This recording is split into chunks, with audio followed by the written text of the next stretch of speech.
Amis des questions et de leurs réponses, bienvenue dans ce nouvel épisode de ma playlist RAQ, qui est une playlist qui contient des vidéos, je le rappelle, qui sont destinées à répondre à des questions techniques sur les thèmes de ma chaîne que vous pouvez éventuellement m'envoyer. Si ça vous intéresse, vous avez les instructions dans le commentaire de la vidéo. Alors, voyons les questions que j'ai reçues. Alors, on commence avec une question de Jean-François. Jean-François nous dit qu'il voudrait utiliser des diodes dans un circuit d'alimentation d'un appareil pour détecter son état de fonctionnement, en mesurant la tension aux bandes de la diode. Bon, c'est vrai que c'est une technique qu'on utilise parfois. L'idée, c'est que en mettant une diode en série avec une charge, si un courant passe, il y aura une tension aux bandes de la diode, la tension de seuil, et en la détectant, ça permet de regarder ce que l'appareil fonctionne. Bon, sur quelque chose alimenté sur le secteur, la tension de seuil de la diode, c'est pas quelque chose qui perturbe. Alors, il veut mesurer le courant d'un appareil qui consomme entre 10 mA et 12 A, ce qui est beaucoup. Et il me dit qu'il a trouvé une diode sur Gotronic qui supporte la tension secteur, 1000 volts, et le courant 25 A. Et il me dit que ces diodes, avec une tension de seuil de 1 volt, devra dissiper une certaine puissance, 12 watts pour les diodes, 6 watts pour chaque diode, mais il me dit que c'est loin du max autorisé qui est, d'après lui, de 25 watts. Et sa question est comment on peut les monter pour que ces diodes ne surchauffent pas et ne puissent pas mettre le feu. Alors déjà, il y a une petite erreur d'interprétation, une erreur assez classique, ma foi, et il nous dit ce qui, au demeurant, reste encore loin du max autorisé pour ces diodes, qui est de 25 watts. Je suis pas du tout d'accord avec ça. En aucun cas, le datasheet dit que ce diode peut tenir 25 watts. C'est une erreur de raisonnement assez classique. C'est comme quand on voit un MOSFET qui dit, par exemple, 10 ampères, 100 volts, donc on en déduit qu'il peut dissiper 1 kilowatt. Non, là, ça n'a rien à voir, en fait. Le 25 ampères de cette diode, c'est le courant max. Voilà, ça veut dire qu'à un moment donné, la jonction peut supporter ce courant. Mais rien n'indique du tout que ça peut être tenu en permanence, en fait. Est-ce que c'est de temps en temps? Est-ce que c'est... Alors, c'est pas quand même un pic très faible, parce que le datasheet indique qu'il peut même en pic, avec des pics très courts, supporter un courant plus important. Mais voilà, il n'y a rien qui indique que cette diode peut tenir 25 watts. En fait, dans tous les cas, il faut tenir compte de la température de la jonction. C'est-à-dire, une fois que la jonction de la diode est dimensionnée pour passer le courant, après, tout ce qui va compter, c'est que sa température ne dépasse pas une température qui fait qu'au-delà, elle va pas fonctionner. Le datasheet est très clair avec ça. On voit que en alternatif, la jonction peut marcher de moins 50 à 175 degrés et en continu, pas que ça dépasse 200 degrés. C'est-à-dire qu'après, elle risque d'être endommagée et la diode sera détruite. En même temps, il y a une autre courbe qui est intéressante dans le datasheet, ça s'appelle le dérating. Le courant, en fait, on s'aperçoit que plus la température monte, moins le courant admissible est autorisé. Et on le voit ici en pourcentage. C'est-à-dire qu'on peut voir ici qu'à 50 degrés, en gros, elle tient 100% de son courant. Mais après, ça baisse. À 100 degrés, on voit que déjà, c'est presque diminué à 70% et ainsi de suite. Donc ça, c'est bien sûr une donnée qu'il va falloir prendre en compte. Donc une fois qu'on a tous ces paramètres, l'idée, c'est de se dire... il faut s'arranger pour que la température de la diode ne dépasse pas cette limite, parce que si elle dépasse, elle sera détruite. Et là, il y a deux autres données qui sont dans le datasheet qui sont très intéressantes. C'est la résistance thermique de la jonction avec l'air ambiant, et surtout la résistance thermique par les pattes de la diode. Et on voit qu'il est ici beaucoup plus clair. Bon, je vais pas refaire de vidéos sur les histoires de résistance thermique et tout. Je vous rappelle que sur l'excellent site de Rémi, le site Sonelec, vous avez une page qui vous indique tous les calculs qui vont bien pour mentionner comme ça les refroidissements. Généralement, comment on fait pour refroidir ce genre de diodes qui sont dans des boîtiers, comme ça, en plastique? Alors l'idée déjà, c'est que le maximum, souvent on va les refroidir par le PCB. Et donc l'idée ici, c'est de faire des pistes ici de cuivre qui sont assez grandement dimensionnées, et en fait la chaleur de la jonction va s'écouler via la pâte des diodes, et après se dissiper éventuellement dans le cuivre et dans le PCB. Alors là, on est un petit peu face à un dilemme quelque part. C'est que, dans l'idée, on pourrait être amené à dire qu'on va essayer d'éloigner la diode du PCB pour la laisser entourée d'air, mais plus on va l'éloigner des pistes, plus les longueurs de pâte vont être grandes, et on voit que ce graphique ici nous donne l'augmentation de la résistance thermique selon la taille ici des connexions. Donc généralement, ce qu'on va essayer de faire, c'est de garder ces connexions les plus courtes possibles, mais c'est quand même une bonne pratique d'essayer d'isoler un petit peu la diode du PCB de façon à ce que elle ait quand même une petite circulation d'air. Donc ça, c'est généralement ce qu'on peut faire. Alors on peut calculer et regarder si c'est suffisant. Sinon, il peut y avoir une ventilation naturelle dans le boîtier avec des aérations, ce qui fait que par le fait que l'air chaud monte, il va y avoir une circulation d'air. Et bien sûr, si c'est pas suffisant, on peut avoir recours à une ventilation dite forcée, avec un petit ventilateur qui là augmentera de façon très importante la dissipation. Enfin voilà, l'idée c'est de faire ça. Maintenant, honnêtement, ici, je suis pas sûr que le meilleur choix pour détecter le courant, un courant si important, soit de mettre ce genre de diode. Ici, ça me paraît pas une très bonne idée. Alors, si on veut garder ça, déjà, vu quand même les puissances en jeu, ça serait bien mieux de prendre une diode avec un boîtier comme ça, qui permettrait de la monter sur un radiateur, ce qui permettrait une meilleure dissipation. Mais je rappelle qu'il y a bien d'autres façons de mesurer des courants, et surtout des courants importants comme ça. On peut utiliser ce qu'on appelle un transformateur de courant, un TOR, je vous ai mis ici un petit schéma. L'idée, c'est que si on fait passer ici le conducteur dans un TOR avec ici un bobinage, on va avoir ici un courant, donc si on met une résistance, une tension détectable qui est proportionnelle au courant qui passe. Donc là, ça c'est intéressant. Puis ça a l'intérêt de pas être obligé de couper le circuit, en fait. Il suffit juste de passer au travers. Ou on peut utiliser ce genre de petit capteur que je vous ai déjà montré, qui existe avec différentes gammes de courants. La famille ACS, là, 712 par exemple, qui utilise un capteur ici à FEO, qui assure déjà une isolation et permet ici de détecter le courant.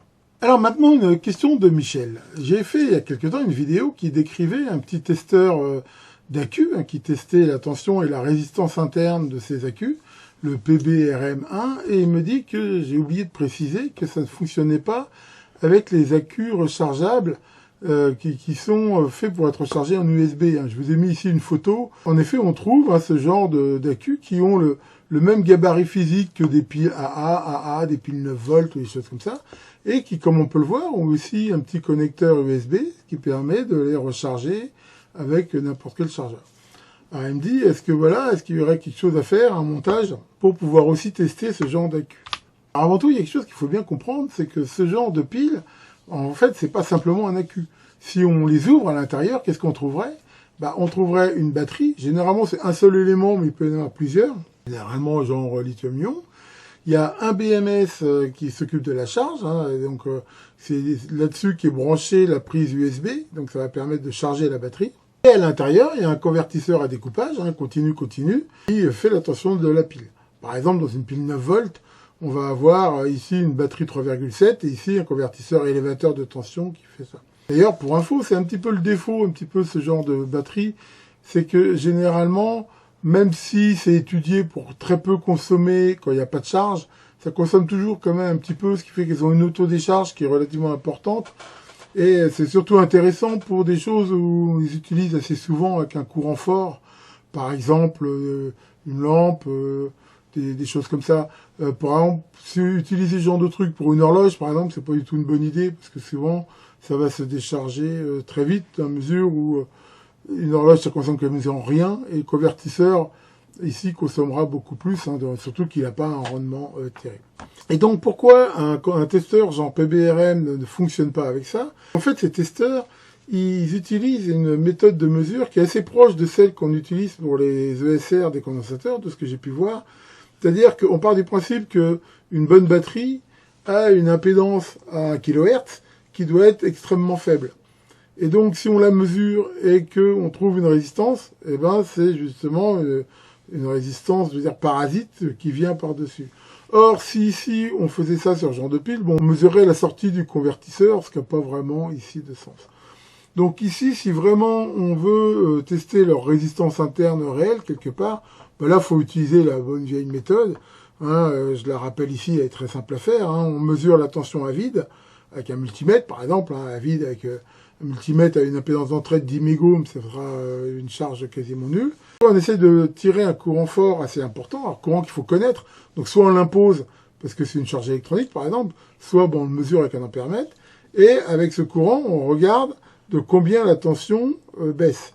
Et derrière, c'est très facile, c'est la loi d'Ohm. Avec cette formule, on aura la résistance interne de la batterie. Alors maintenant, une question de Cédric qui me parle des centrales de clignotement. Il dit que dans les voitures, il arrive que le clignotant, quand une des ampoules du clignotant est défectueuse, il se met à clignoter plus vite. Alors il me demande un petit peu comment ça fonctionne, ce genre de clignotant. Alors déjà, c'est un phénomène qui est arrivé surtout sur les voitures assez anciennes qui utilisent ce genre de centrale de clignotant qu'on trouvait sur les 2 chevaux, R6 et autres voitures de cette époque-là. Et le principe de ces centrales de clignotement était assez simple. Ça utilise ce qu'on appelle un bilame. Un bilame, en fait, c'est un assemblage de 2 métaux qui vont avoir des coefficients de dilatation différents et qui, donc, quand on les chauffe, vont avoir tendance à se tordre quelque part dans la mesure où la lame au-dessus se dilate moins que la lame en dessous. Et en même temps, ce bilame, il sert de contact à un relais. Donc très souvent, on entoure autour un fil résistif qui fait que dès qu'il va y avoir un courant qui passe dans ce bilame, il va chauffer. Comme il chauffe, il a tendance à se tordre, donc il va s'ouvrir. À ce moment-là, le courant est interrompu. Donc déjà, il chauffe moins, il va refroidir et il va à nouveau faire contact et ça se répète comme ça. Donc c'est un système très simple et très fiable. Alors pourquoi il va plus vite quand une des ampoules est morte? Généralement, il y a au moins 2 ampoules par clignotant, dans la mesure où il y a clignotant avant et arrière. Donc il consomme un certain courant. Si une des ampoules est défectueuse, le courant va être divisé par 2. Ça veut dire quoi? Ça veut dire que quand on va actionner le clignotant, il va chauffer quelque part beaucoup moins fort. Et comme il chauffe moins fort, il va se lever quand même, mais il va moins se lever et il va refroidir plus vite que quand il est plus chargé. Donc, comme il va refroidir plus vite, il va clignoter donc simplement plus rapidement. Donc voilà, c'est tout simplement ça l'explication. Et quelque part, alors c'était même plutôt une bonne chose, parce que souvent c'était le signe qu'il y avait une ampoule qui était naze. D'ailleurs, souvent quand les 2 ampoules étaient défectueuses, là ça clignotait plus du tout, vu qu'il n'y avait plus de courant qui passe. Donc voilà, c'est ça ici l'explication. Il faut savoir que ça, c'est plus du tout utilisé sur les voitures modernes. Déjà, soit c'est des oscillateurs électroniques à base de 555 ou des choses comme ça, ce qui fait que généralement on a beaucoup moins ce genre de fonctionnement. Et carrément sur les véhicules modernes, c'est généralement géré par le calculateur de la voiture. Et là, il n'y a pas du tout ça. Alors il peut y avoir une détection de panne des clignotants, mais c'est fait par d'autres systèmes. Alors maintenant, une question de Dany qui a acquis un petit testeur de piles de batterie, le Aneng 168 Max, je crois que vous avez montré ça dans un QDN, et c'est un petit testeur, ma foi, très pratique, qui permet de tester toutes les piles entre 1,2 et 4,8 volts, on voit c'est marqué là, et ici les piles de 9 volts. Alors il me dit que ça fonctionne bien, mais que c'est un inconvénient, c'est que ça ne teste pas la pile en charge, et que donc c'est pas un test très utile. Et c'est vrai que généralement, en effet, une pile, si elle est testée comme ça à vide, mais elle peut très bien avoir une résistance justement interne très importante, et ça ne donnera pas vraiment une idée. Donc qu'est-ce qu'il a fait? Il a calculé des résistances ici, de façon à tirer un courant plus conséquent, et il les a mis ici en parallèle, comme on peut le voir, à l'intérieur du boîtier, vu qu'il y a de la place, ce qui fait que ça mesure en charge. Et sa question, en gros, c'est est-ce qu'il peut faire quelque chose en plus, et est-ce qu'il y a une protection de polarité sur le testeur? Alors, en fait, c'est pas vrai. Il tire déjà un tout petit peu de courant, mais c'est vrai que c'est très faible. Pourquoi? Parce que l'intérêt de ce testeur, il est électronique, mais il s'alimente sur la pile qui teste. C'est-à-dire que lui-même n'a pas de pile ou de source d'alimentation. Mais c'est vrai qu'il tire vraiment quelques milliampères, c'est vraiment très faible. Donc c'est une bonne idée de faire cette modif. Après, le fait de mettre une résistance, c'est vrai que selon la tension que l'on mesure, le courant sera différent. Ce qui est normal, c'est la loi d'Ohm. Ça veut dire que si on mesure une pile de 1,5 volts, ça sera pas le même courant que si on mesure une batterie de 4 et quelques volts, par exemple. Donc là, ce qui pourrait être intéressant, c'est de mettre un générateur de courant constant, ce qui faisait que le courant serait toujours le même. Mais honnêtement, ça va pas être très simple à faire, parce que ça veut dire que il faut être capable de faire un générateur de courant constant qui est alimenté que par la charge et qui fonctionne quand même avec une tension très basse. C'est pas impossible à faire, mais honnêtement, ça va être relativement complexe quand même. Ou alors, il faudrait avoir une alim externe, mais bon, pour moi, on perd un petit peu l'avantage. En même temps, honnêtement, sa solution est plutôt bonne, hein, pour mesurer, je veux dire, une résistance, ça donne quand même une bonne idée.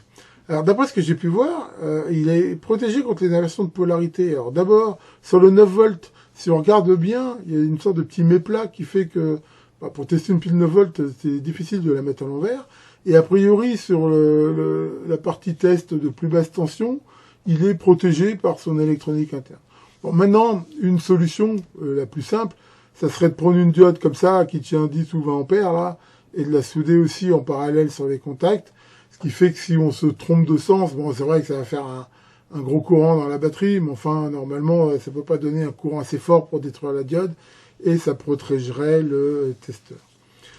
Dans les idées qu'on pourrait améliorer dans ce montage, la première chose déjà, c'est que ça peut être intéressant justement de voir la différence entre la tension à vide ou en charge, et a priori il y aurait assez de place pour pouvoir mettre éventuellement un petit interrupteur, ce qui permettrait de choisir si on veut tester hors charge ou en charge.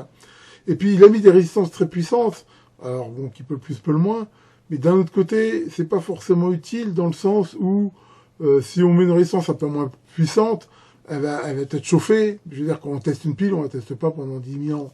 Ce qui fait que généralement, même par exemple si on met une résistance d'un demi-watt, même si le courant serait de 1 watt, à mesure où on teste pas longtemps, ça pourrait le faire. Et pour finir, une question de Arnold. Alors Arnold me dit qu'il a acheté une télécommande universelle programmable pour son portail, hein, de type rolling code, mais que fonctionne une fois, puis après elle fonctionne plus. En effet, on peut trouver assez facilement des petites télécommandes comme ça qui permettent de copier en fait le code d'une télécommande existante de façon à en avoir une deuxième. Et en effet, certaines de ces télécommandes peuvent être de type rolling code.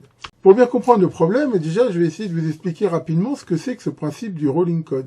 L'idée est très simple. C'est des télécommandes qui, à chaque fois qu'on les utilise, utilisent un code différent qui fait qu'un hacker ne peut pas enregistrer le code pour le rejouer plus tard. Parce qu'en effet, c'est une technique qu'utilisent certains malhonnêtes. Hein. C'est-à-dire, par exemple, ils se mettent à côté de chez vous. Quand vous ouvrez votre portail, ils enregistrent le code et derrière, ils le rejouent pour le rouvrir quand, par exemple, vous n'êtes pas là.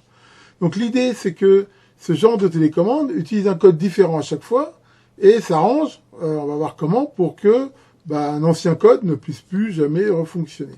Alors, il y a plusieurs systèmes de faire du rolling code. Hein. Ça serait beaucoup trop long de tous les passer en revue. Souvent, il y a un identifiant qui est propre à ce qu'on fait.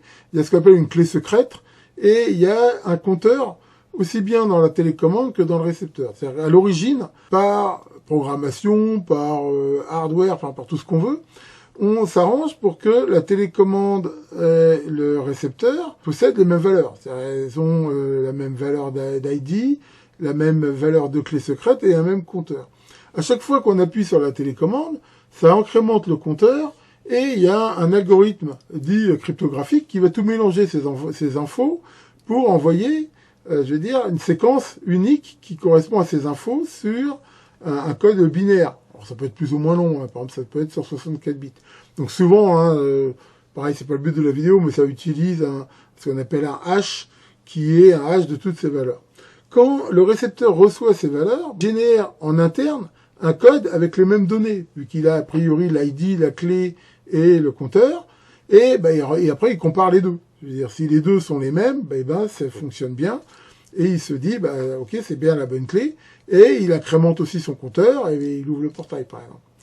Alors bien sûr, on pourrait se dire, ouais, mais ça peut très vite se désynchroniser. En effet, si à un moment donné, je sélectionne la télécommande, et qu'il y a un parasite, ou que je suis trop loin et autres, le compteur de la télécommande va s'enregistrer, alors que le compteur de la réception ne va pas fonctionner.